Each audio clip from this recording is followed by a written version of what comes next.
Yes, bless the Lord, oh my soul, and all that's within me. Bless his holy name. I want to talk about this because it really vexed my spirit when people talk about different things on subjects or teaching on different subjects when it pertaining to the Bible. I experienced this where someone said there was a prophetess. That's between them and God. I don't care about that. But what does bother me when we're saying we hold these positions, but yet we're very disrespectful. Or if you ask them a question, the subject that they're teaching on, they doing it very eloquent, then the spirit comes out and you listening to them and your spirit be so vexed, but they speaking on the subject. So I went on to ask a question. I said, have you, I'm trying to remember exactly how I worded the question, but in other words, I was asking them, since they was teaching on rejection, had they ever experienced rejection? When I asked the question, nowhere on there said about don't ask questions. So I typed in the question. The reason I typed in the question, because the Bible said men are led by the Spirit of the sons of God. I don't want to go into it in detail. I could say some things, but I'm not going to say it. But I just want to say this, and I've said this over and over again. If you're going to teach on something, have some depth to it. Make sure you're truly delivered from that subject that you're speaking on.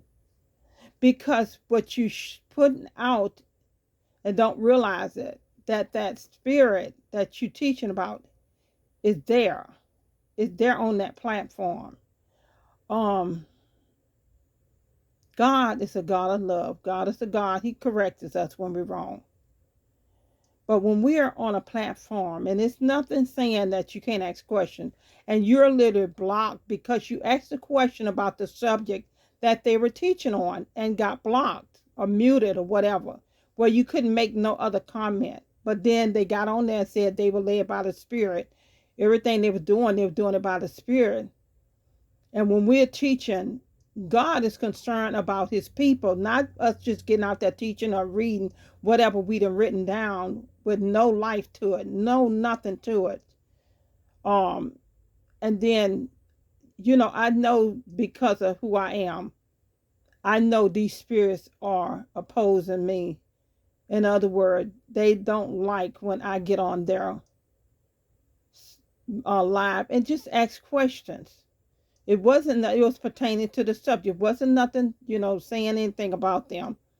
But the spirits that came out in them, my heart is just so grieved when we have people out here that's teaching, reading, no compassion, no nothing coming from it. And then you have so many people that's following that deception or that deceit. I inbox a person after I got blocked, I muted, I inboxed them and I left a message because I'm like this here. We can't say that we are preaching out here with love and there's no love and compassion coming from us. The gospel, when we preaching and teaching the gospel, you have to sense the power and the love of God, even in the teaching. It just vexed my spirit so bad, but I'm not going to talk about this long. I'm just going to put it out here and leave this video out here. And people, if you're going to teach about a subject, teach it with compassion. Teach it by the power of the Holy Spirit. Teach it with love. A person should be able to sense love, even if you're correcting them. They should still be able to, sense your love, the love of God coming from your heart to them, not a deadness teaching, and it's a deadness there. it should be some seriousness of joy that the Lord have put in you, because God is exposing this stuff. He's exposing this stuff. I don't care what kind of following you got. It doesn't make no difference. If we're not really, really, talking about doing the will of God and different things on there, but yet the deadness of the Spirit of God is just overwhelming. But my prayer that they do get it, get in tune with God. It's not enough to teach it. We have to live this life. We have to live it and teach it with passion, compassion, and love. You all just have a blessed day. I thought I really need to get that out there, to get it out my heart. When God puts something in my heart, I'm going to put it out here. Whether people like it or not, it's up to you.